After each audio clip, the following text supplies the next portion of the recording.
এই জিনিসটা এখানে ফেলছস দুর্ঘটনাতে গাড়ির পালা ভাই আপনি যে এটা রাস্তায় ফেলছেন এখান থেকে তো গাড়িগুলো অনেক যাচ্ছে তো গাড়ির তলে বললে এটা গাড়ি তো দুর্ঘটনায় অ্যাক্সিডেন্ট হতে পারে আপনি কাজটা করলেন কি আমার তো কোনো সমস্যা নেই, গাড়ি অ্যাক্সিডেন্ট আমি কি করব? আমি আপনি আমার কথা শোনেন আপনি যে জিনিসটা ফেলছেন আপনার তো একটা ব্রেন আপনার মাথা আপনি শুনেন আপনি আমার কথা শুনেন আপনি আপনার কাজ জানতো। আপনি কি পাগল টাগল হয়েছেন সমস্যা কি সমস্যা কি হ্যাঁ আপনি আমার কথা শুনেন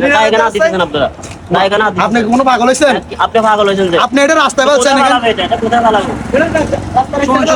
এটা একটা নির্দিষ্ট জায়গায় ফেলতে পারতেছেন না ডাস্টবিনে ফেলতে পারতেছেন না এখানে আসবে ডাস্টবিন আছে তো ডাস্টবিন না থাকলে আপনি রাস্তায় ফেলবেন কেন গাড়ি ঘোড়া যাচ্ছে অ্যাক্সিডেন্ট হতে পারে আপনি তো পাগল হয়েছেন মিয়া আপনারা পাগল, আপনারা দুজন পাগল। আপনি রং কথা দিছেন না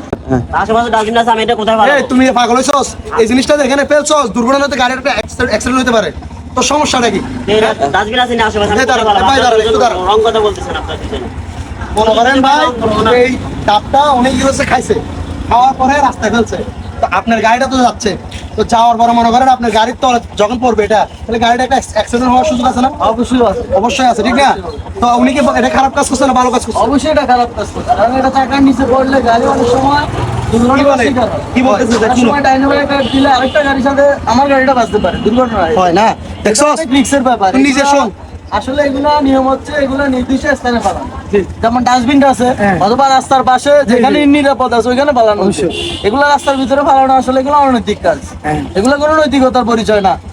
থ্যাংক ইউ ভাইয়া আপনাকে কথাটা বলার জন্য আর তুই শুনছো দেখুন আমি কে তুই আমার কোনো কথা বলছাস? হ্যাঁ আমি কে এ দেখ আমি কে এ দেখ আমি কে সরি ভাই, আমার